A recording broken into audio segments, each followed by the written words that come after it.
Pauline Luna Soto, tulay nga ba kay Vico Soto at Atasha Mulak? Usap-usapan pa rin ang pagkakalink ng anak ni Bossing Vic Soto kay Atasha Mulak. So weird, and time really went by so fast. So with this one, I'm really gonna enjoy and savor every cry, every coo, every minute that I'm with her. Whether it's easy or it's hard, I'm just gonna enjoy it.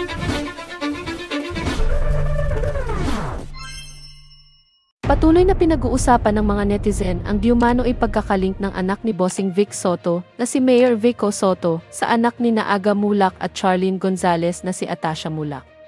Marami ang naniniwala na tila sila ang pinakabagay sa isa't isa at lalo pang pinatindi ang haka-haka dahil sa mga komento at reaksyon ng mga tao sa social media. Isa sa mga itinuturong dahilan ng lalo pang paglago ng mga chismis ay ang pagkakaugnay ni Pauline Luna Soto sa naturang issue. May mga nagsasabing siya raw ang itulay sa pagitan ni Vico at Atasha. Bagamat wala pang kumpirmasyon mula sa kanya o sa kanilang mga pamilya. Maraming netizen ang nagpahayag ng kanilang suporta para sa potensyal na tambalang ito. Ayon sa kanila, si Vico Soto, nakilala bilang isang mabuting lingkod bayan at isa sa mga pinaka-prominenteng millennial leader ng bansa, ay tila perpektong kapareha para kay Atasha Mulak, na isang tanyag na personalidad din dahil sa kanyang angking ganda at katalinuhan. Kahit si Bossing Vic Soto, ama ni Vico, ay hindi napigilan ang kanyang sarili na magbigay ng opinyon tungkol sa issue. Ayon sa mga malapit sa komedyante, aminado raw si Vic Soto na botong-boto siya kung sakaling magkatotoo ang mga usap-usapan na ito.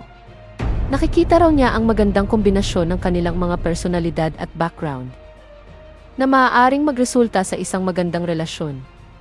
Patuloy ang mga espekulasyon habang hindi pa nagbibigay ng opisyal na pahayag ang magkabilang panig.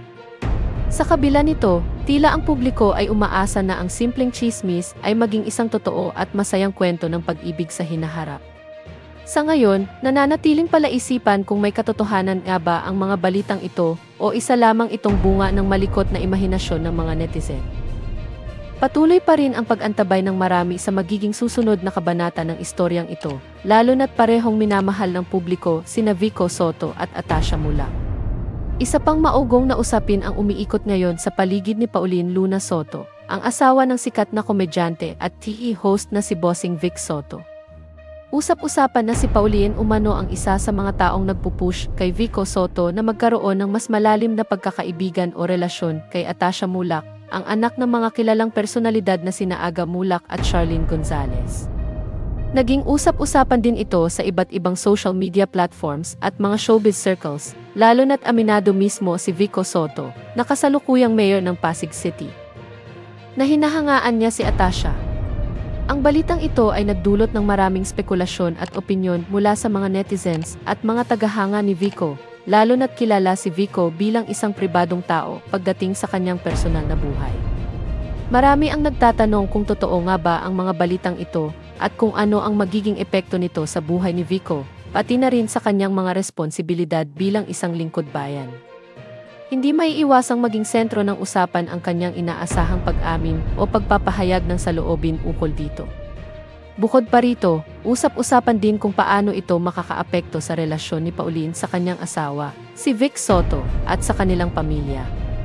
Habang patuloy na lumalalim ang usapan, marami ang nag-aabang kung magkakaroon ng opisyal na pahayag mula kay Vico o sa pamilya Soto ukol sa isyung ito. Pauline Luna Soto, tulay nga ba kay Vico Soto at Atasha Mulak? Lalong nakilala ang anak ni Charlene Gonzalez at Aga Mulak na si Atasha Mulak simula nang siya ay pumasok sa longest-running noon time show na Eat Bulaga. Hindi lamang siya maganda, kundi matalino at super talented din.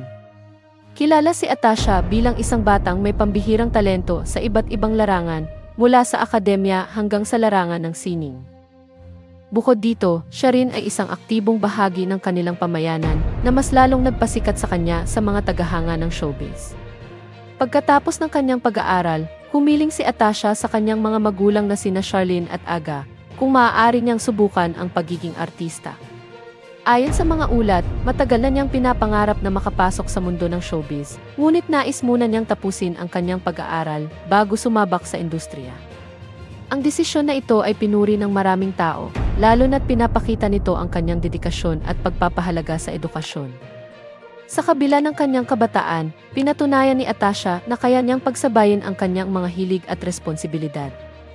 Hindi maikakailan na ang kanyang pagpasok sa Eat Bulaga ay nagbigay ng bagong kulay sa programa. Marami ang nagsasabi na siya ang isa sa mga inaabangan na bituin ng kanyang henerasyon na may potensyal na maging isang malaking pangalan sa industriya ng aliwan. Samantala, lumalabas ang espekulasyon na si Pauline Luna Soto, ang asawa ni Vic Soto, ay maaaring naging tulay sa pagitan ni Vico Soto at Atasha Mulak. Ayon sa mga bulong-bulungan, tila may plano ang ilang tao na ipares ang dalawa para sa isang proyekto o event bagamat walang kumpirmasyon. Maraming tagahanga ang nag-aabang sa kung ano nga ba ang susunod na hakbang para sa dalawa, lalo na sa usaping ito. Tunay ngang ang pagsikat ni Atasha ay hindi maikakaila. Sa kanyang taglay na kagandahan, talino at talento, tiyak na marami pang oportunidad ang darating para sa kanya. Ang tanong ngayon, ano nga ba ang magiging papel ni Pauline sa kanyang landas sa industriya? At sa gitna ng lahat ng ito, ano kaya ang magiging reaksyon ni Vico Soto sa mga pangyayari? Ang mga ito ay patuloy na abangan ng publiko habang nagiging mas malinaw ang direksyon na tatahakin ni Atasha sa kanyang bagong karera. Hindi naman tinutulan ni Charlene Gonzalez at Aga Mulak ang pagpasok ni Atasha Mulak bilang regular na host ng Eat Bulaga, lalo na tapos na ang kanyang pag-aaral.